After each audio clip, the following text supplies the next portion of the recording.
tanem. Günaydın. Yerini bulmuş.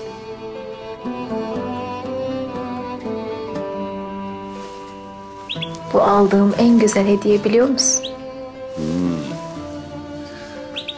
En güzeli demek.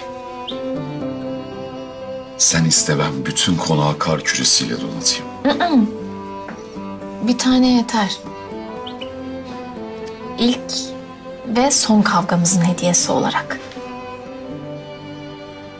O konuyu da uzatmadığın için çok teşekkür